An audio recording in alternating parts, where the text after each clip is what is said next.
नमस्कार, good morning India voice देख रहे हैं आप और मैं हूं आपके साथ प्रज्ञा मिश्रा। बुलेटिन की शुरुआत करेंगे। सबसे पहले बात कर लेते हैं एक ऐसे मर्डर की जो कल हुई थी। आपको बता दें, नए साल की पहली सुबह यूपी की राजधानी लखनऊ में एक हृदय विदारक घटना हुई। चारबाग रेलवे स्टेशन के पास नाका थाना क्षेत्र के होटल शरणजीत में मां और 4 बेटियों की हत्या कर दी गई। हत्या करने वाला शख्स महिला का बेटा बताया जा रहा है। सभी लोग आगरा के रहने वाले थे जो लखनऊ में नए साल का जश्न मनाने के लिए आए थे। आगरा के इस्लाम नगर तेहरी बागिया कुबेरपुर का रहने वाला अरशद, जो कि 24 साल का था, अपनी मां अस्मा और 4 बहनों आलिया जो कि 9 वर्ष, अलशिया 19 वर्ष, अक्सा 16 वर्ष, रहमीन 18 वर्ष और पिता बदर के साथ नए साल 2025 का स्वागत करने के लिए लखनऊ आया था। यहां सभी ने चारबाग रेलवे स्टेशन के पास नाका थाना क्षेत्र में शरणजीत होटल में कमरा लिया था। नए साल का जश्न मनाकर लौटने के बाद अरशद ने अपनी मां और 4 बहनों की हत्या कर दी। घटना की सूचना मिलते ही वरिष्ठ अधिकारियों और स्थानीय पुलिस ने तुरंत मौके पर पहुंचकर आवश्यक कार्रवाई प्रारंभ की।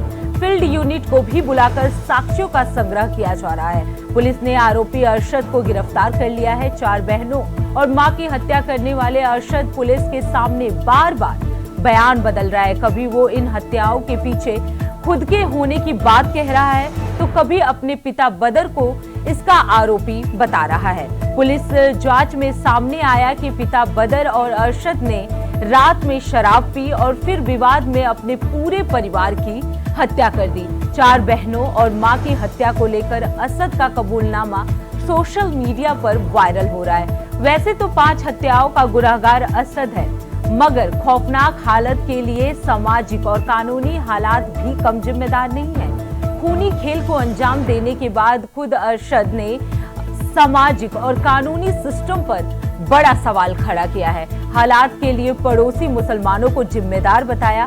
अब सवाल है कि आखिर कौन है 5 मौतों का असली गुनहगार, कानून के रखवाले या फिर समाज के ठेकेदार।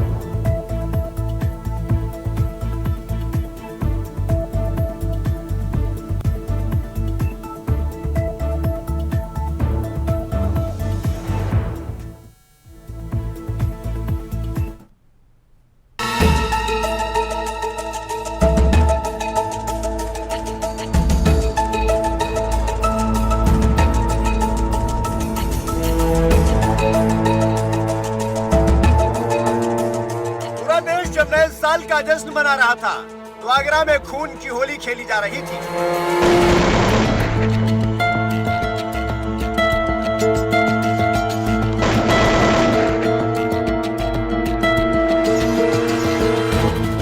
आपको बता दें कि उत्तर प्रदेश की राजधानी लखनऊ में नए साल पर खूनी खेल खेला गया। लखनऊ के एक होटल में परिवार के 5 लोगों की हत्या हो गई।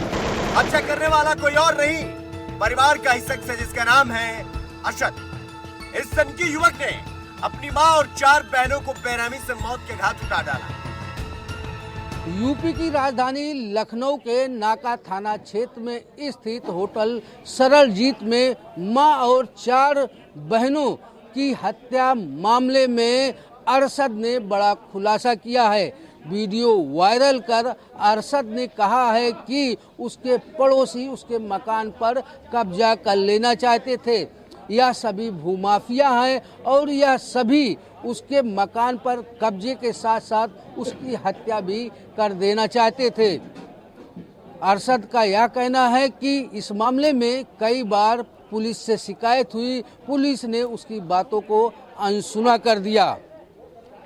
अरशद के बाद उसके पिता का भी एक वीडियो वायरल हो रहा है जिसमें वह अपने बेटियों के साथ बैठा है। पिता बदर का कहना है कि लगातार पुलिस से न्याय की फरियाद की गई, फरियाद नहीं सुनी गई तो उसने बड़ा कदम उठा लिया और राजधानी लखनऊ के होटल शरणजीत में वह 30 दिसंबर को रुका। 31 दिसंबर को उसने और उसके बेटे अरशद ने मिलकर पहले तो अपनी पत्नी और फिर 4 बेटियों का कत्ल कर दिया गया।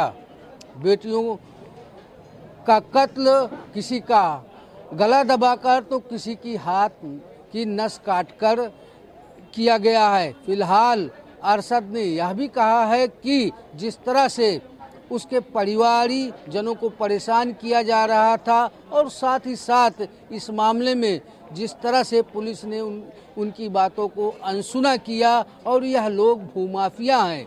अरशद ने बड़ा खुलासा यह भी किया है कि जो आरोपी पड़ोसी हैं वह उसके न रहने के बाद उसकी बेटियों की सप्लाई भी कर देते, ऐसा आरोप लगाते हुए जिस तरह से यह वीडियो वायरल हुआ है, इससे कहीं न कहीं जो है पुलिसिंग पर भी सवाल खड़ा किया। हालांकि अरशद ने यूपी सीएम योगी आदित्यनाथ को की सराहना करते हुए कहा है कि अच्छा है कि वह मुस्लिमों पर कार्रवाई कर रहे हैं।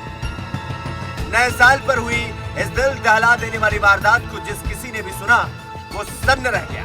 इस असद की सनक का अंदाजा इस बात से लगाइए कि आरोपी ने हत्याकांड को अंजाम देने के बाद एक वीडियो भी बाकायदा सोशल मीडिया पर पोस्ट किया, जिस वीडियो में आरोपी हत्या करने की वजह बता रहा है। मेरा नाम मोहम्मद असद है। आज बस्ती वालों की वजह से उनसे थक हार कर आज मजबूरी में हमने सब ने पूरी फैमिली ने एक कदम उठाया है।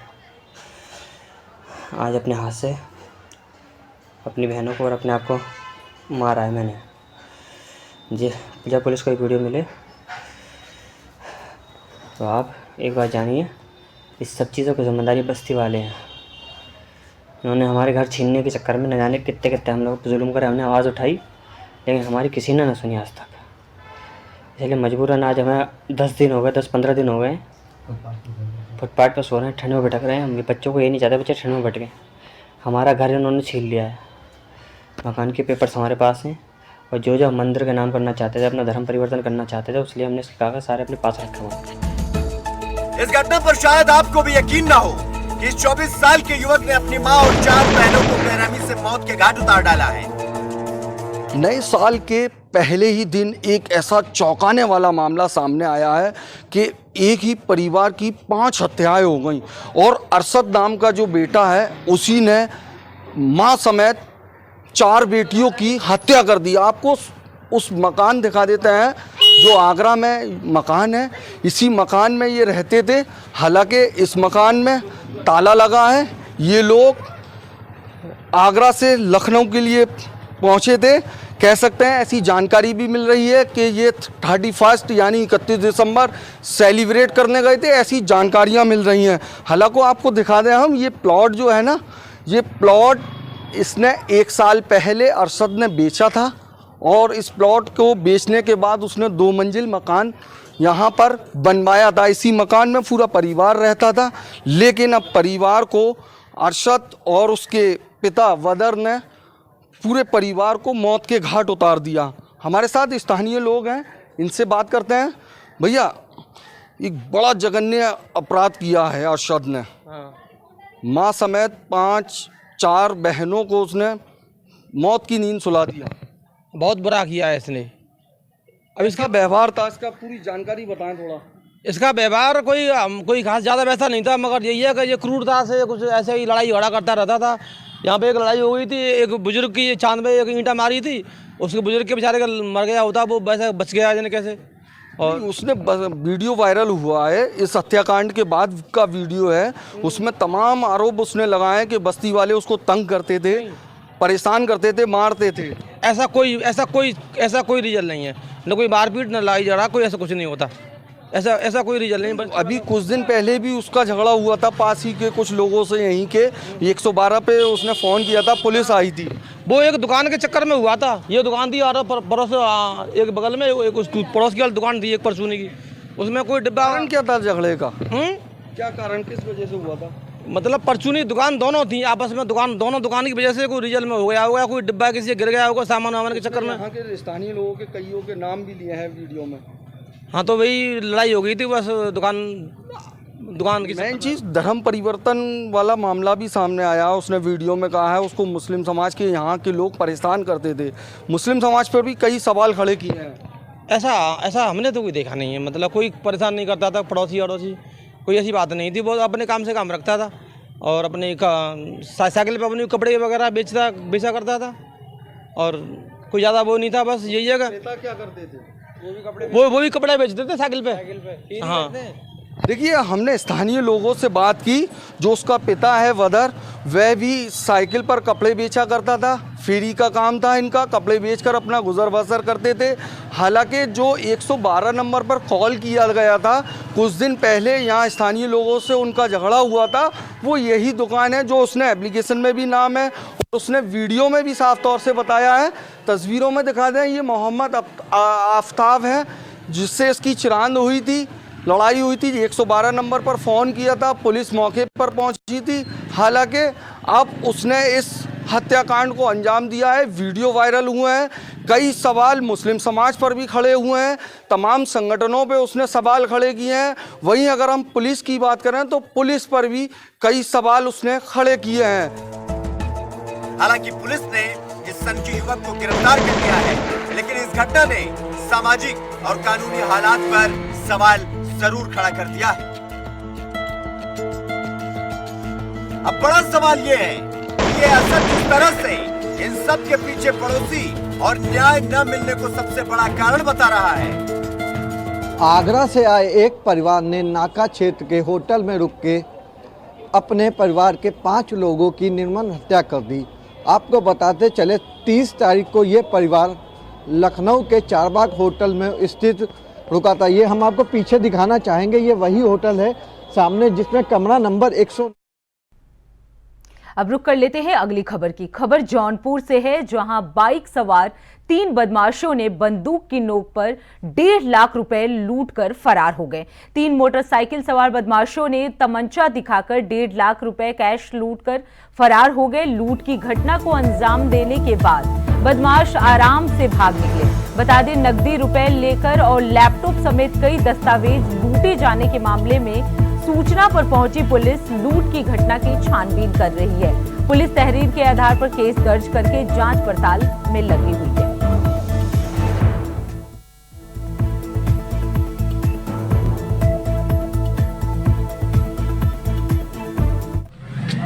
दिनांक 1/1/25 को थाना किराकत में यूपी 112 पे एक सूचना मिली कि एक आशुतोष कुमार भारद्वाज नामक व्यक्ति जो कि अपने घर से साइकिल से निकले थे, बाइक सवार बदमाशों ने उनका बैग छीन लिया जिसमें लैपटॉप, कुछ कागजात और 1.5 लाख रुपए थे। इस सूचना पर स्थानीय पुलिस मौके पर पहुंची। उन्होंने मौके पर छानबीन की और आशुतोष कुमार भारद्वाज द्वारा दी गई तहरीर पर सुसंगत धाराओं में अभियोग पंजीकृत किया गया। इस संदर्भ में पुलिस की 4 टीमें गठित की गई हैं और आगे की विधिक कार्रवाई की जा रही है। मैं आशुतोष कुमार भारद्वाज नियमित समय से अपनी दुकान पर जा रहा था। 9 बजे की घटना है, जो डेयरी मोड़ पर पहुंचते ही 3 व्यक्ति मुंह बांधे पर पिस्टल लेकर मेरा बैग छीन लिए, जिनमें से 1.5 लाख रुपए थे। और कुछ दूरी पर हमने उनका पीछा किया और जो सामने वाला बैग फेंक दिया। उसके बाद हम लोग बैग उठाने में कुछ दूरी पे निकल गए। रुक करते हैं अगली खबर की। खबर कानपुर देहात से है, जहां 10,000 की एक रिश्वत लेते हुए रंगे हाथ पकड़े गए दरोगा को एसपी ने निलंबित किया है। एसपी ने दरोगा को निलंबित करते हुए विभागीय जांच जो है वो शुरू कर दी है। आपको बता दें कि आरोप पत्र न्यायालय में दाखिल करने के एवज में दरोगा यशपाल ने महिला से 20,000 की डिमांड की थी। महिला ने एंटी करप्शन को प्रार्थना पत्र देकर कार्रवाई की मांग की थी। प्रार्थना पत्र मिलने के बाद एंटी करप्शन विभाग ने गोपनीय जांच कराई थी। वहीं जांच में दरोगा यशपाल पर लगाए गए आरोप सही साबित हुए। 2 सरकारी गवाहों के साथ एंटी करप्शन टीम द्वारा रूड़ा थाना पहुंची और 10,000 रुपए की रिश्वत लेते हुए रंगे हाथ पकड़ लिया और अकबरपुर कोतवाली में मुकदमा दर्ज कराया गया।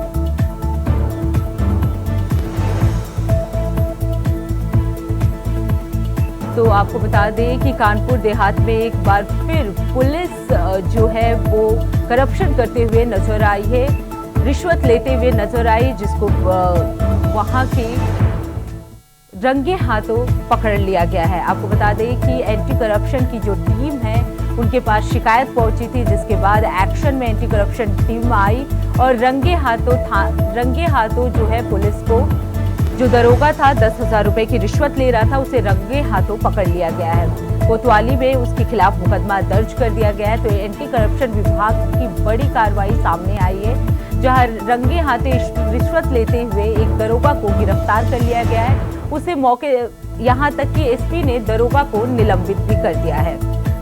तो एसपी ने दरोगा को निलंबित कर दिया। रिश्वत लेते हुए जो दरोगा था उसे रंगे हाथों एंटी करप्शन की जो टीम थी उसने पकड़ लिया था, जिसके बाद से दरोगा को निलंबित कर दिया है। तो कानपुर देहात में एक बार फिर रिश्वत लेने का मामला सामने आया है, जहां एक दरोगा का रिश्वत लेते हुए एंटी करप्शन की टीम जो है उसे रंगे हाथों पकड़ लिया। उसके बाद एसपी ने उसे निलंबित कर दिया। तो पुलिस की ये बड़ी कार्रवाई सामने आई है। दरोगा को रिश्वत लेते हुए पकड़ने के बाद उसे निलंबित कर दिया गया है। वहीं इस खबर पे ज्यादा जानकारी देने के लिए गौरव शुक्ला हमारे साथ जुड़ चुके हैं। गौरव, एंटी करप्शन विभाग की ये बड़ी कार्रवाई सामने आई है, दरोगा का रंगे हाथों पकड़ लिया गया है, क्या है ये पूरा मामला? बिल्कुल आपको बता दूं, रूड़ा थाना क्षेत्र का एक अंदाजा गांव है, जहां से रहने वाले ज्ञान सिंह ने 21 अगस्त को एक मुकदमा मारपीट का दर्ज कराया था और 20 सितंबर को दरोगा यशपाल सिंह की तैनाती थाना रूड़ा में हुई थी, जिसके बाद 29 सितंबर को पीड़ित परिवार पर ही एक क्रॉस मुकदमा दर्ज किया गया, जिसमें महिलाओं का भी नाम था, उनका नाम, सारे लोगों का नाम जब दर्ज कराया गया तो लगातार दरोगा यशपाल के माध्यम से उनसे पैसे की डिमांड की जा रही थी कि इस पूरे मुकदमे में महिलाओं का नाम हटा देंगे और जो आरोप पत्र है वो न्यायालय में दाखिल करेंगे, और इसी बात को लेकर के 20,000 रुपए की डिमांड की गई थी। इस पर सरिता ने एंटी करप्शन टीम को एक लिखित शिकायती प्रार्थना पत्र दिया, जिसमें उन्होंने साफ तौर पर बताया कि वह जायज काम के पैसे नहीं देना चाहती है और भ्रष्टाचारी के खिलाफ कार्रवाई चाहती है। जिसके बाद एंटी करप्शन टीम ने एक गोपनीय जांच कराई, जिसमें दरोगा यशपाल आरोपी पाए गए, जिसमें ये साफ हुआ कि वो भ्रष्टाचार में संलिप्त है, क्योंकि जैसे 3 महीने से उनका यहाँ पर तैनाती हुई, उन्होंने भ्रष्टाचार का पूरा मखलजाल बुन दिया था और उसके माध्यम से वो लगातार लोगों से वसूली कर रहे थे। इसके बाद पीड़िता की शिकायत के आधार पर जो एंटी करप्शन टीम ने जांच की और जांच में जब सत्यता पाई गई तो डीएम के पास से वो सरकारी गवाहों को लेते हुए एंटी करप्शन की टीम रूड़ा थाने पहुंची और जैसे ही सरिता ने 10,000 रुपए का इंतजाम करके दरोगा यशपाल को सौंपे, वैसे ही रंगे हाथों एंटी करप्शन टीम ने उनको पकड़ लिया, धर दबोचा और उनको 7 अकबरपुर कोतवाली ले गई, जिसके बाद उनके खिलाफ भ्रष्टाचार अधिनियम के तहत मामला दर्ज किया गया। और इस पूरे मामले की जानकारी जब जिले के पुलिस अधीक्षक बीबी मूर्ति को हुई तो उन्होंने अपने सदस्यों के माध्यम से इस पूरे मामले की जो है जांच रिपोर्ट मांगी और जांच के आधार पर उनको निलंबित किया गया और विभागीय जांच भी शुरू की गई है। लेकिन सवाल यह खड़ा होता है कि जिस तरीके से नया वर्ष की शुरुआत हुई है और लोग कहते हैं कि नव वर्ष की शुभकामनाएं हो, कुछ नया हो, तो कानपुर देहात की खाकी पर जो एक दाग दरोगा यशपाल ने लगाया है वो कहीं ना कहीं एक नया भी है और तमाम सवालिया निशान भी खड़ा करता है कि आखिर एक पुलिस ही जब भ्रष्टाचार में संलिप्त होगी, पीड़ितों को परेशान करेगी, उनसे पैसे की वसूली करेगी, तो लोग आखिर न्याय मांगने कहाँ जाएंगे? जी प्रज्ञा। बिल्कुल गौरव, लेकिन गौरव सामने ये भी आ रहा है कि उन्हें फिलहाल तो निलंबित कर दिया गया है, लेकिन क्या इस मामले में कोई और पुलिस के भी नाम सामने आ रहे हैं?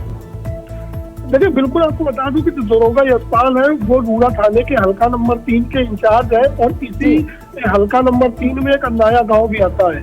अब सवाल यह खड़ा होता है कि जब सरिता ने इस पूरे मामले की शिकायत की है तो कहीं ना कहीं और भी ऐसे तमाम पीड़ित परिवार होंगे या जो लोग ऐसे होंगे जिन्होंने जिनसे डिमांड की गई होगी, उन्होंने पैसा दिया होगा, तो कहीं ना कहीं अब जिले के लिए एक सबक भी रहेगा कि जिनसे पैसे की डिमांड की जाती है तो वो कहीं ना कहीं एंटी करप्शन टीम का जो है सहारा लेंगे और इस तरीके से भ्रष्टाचार फैला रहे लोगों पर कार्रवाई करने का जो है मामला है वो सामने आता नजर आएगा। जी गौरव, अगर बात की जाए, क्योंकि यशपाल जो है इस बार तो महिला ने एंटी करप्शन टीम को अपनी शिकायत दर्ज कराई, उसके बाद एक्शन लिया गया, तो क्या यशपाल पे इससे पहले भी कोई आरोप लगे हुए हैं? देखिए प्रज्ञा, बिल्कुल आपको बता दूं कि पुलिस के अधिकारियों पर कार्रवाई होना आरोप तो लाजमी है, लगते हैं, लेकिन वह आवाज जब इस वजह से भी जाती है क्योंकि जब पीड़ित होता है तो वो न्याय के लिए पुलिस के पास ही जाता है, तो पुलिस से आखिर बयाना कौन ले, उसके खिलाफत कौन करे। और यही वजह है कि इतना लंबा समय उनका नौकरी का गुजर गया और इसके बाद अब उन पर ये आरोप लगे, कहीं ना कहीं सवालिया निशान जरूर खड़े होते रहे हैं। लेकिन खाकी से सामने कौन खड़ा हो, कौन अपनी बात रखे। हालांकि सरिता ने इस बात का अपनी वो दम दिखाई और ये बात कही कि अगर वो सही है तो वो सही के लिए पैसे नहीं देंगी, और यही वजह थी कि उन्होंने शिकायत की है, जिसका असर भी कहीं न कहीं जिले में देखने को मिला है। हालांकि इस बात से सबक जरूर कानपुर देहात लेगा, कानपुर देहात सही समूचा उत्तर प्रदेश लेगा कि अगर वह जायज है और जायज के नाम पे जो पैसा अगर मांगा जा रहा है तो वो कार्रवाई की मांग कर सकते हैं। जी प्रज्ञा। बिल्कुल गौरव, जिस तरीके से महिला की शिकायत पर एंटी करप्शन की जो टीम है उसने तुरंत एक्शन लिया, तो ये वाकई कानपुर देहात के लिए एक बढ़िया खबर मानी जा सकती है। बहुत बहुत धन्यवाद गौरव इस खबर पे ज्यादा जानकारी देने के लिए। तो एंटी करप्शन विभाग की ये बड़ी कार्रवाई सामने आई है, जहां एंटी करप्शन टीम ने दरोगा को रिश्वत लेते हुए पकड़ लिया। उसके बाद से उस दरोगा को निलंबित कर दिया गया। कानपुर देहात का ये पूरा मामला था, जहां एंटी करप्शन टीम की बड़ी कार्रवाई सामने आई है। एंटी करप्शन की टीम ने एक्शन लेते हुए एक दरोगा को रंगे हाथों पकड़ा। उसके बाद से उसे एसपी द्वारा निलंबित कर दिया गया है। तो कानपुर देहात की ये बड़ी कार्रवाई सामने आई है, जहां दरोगा को रंगे हाथों पकड़ने के बाद उसे निलंबित कर दिया गया है। तो पुलिस विभाग की ये बड़ी सफलता मानी जा सकती है, जहां रिश्वत लेने वालों के खिलाफ एक्शन लिया गया और उसे तत्काल प्रभाव से निलंबित कर दिया गया।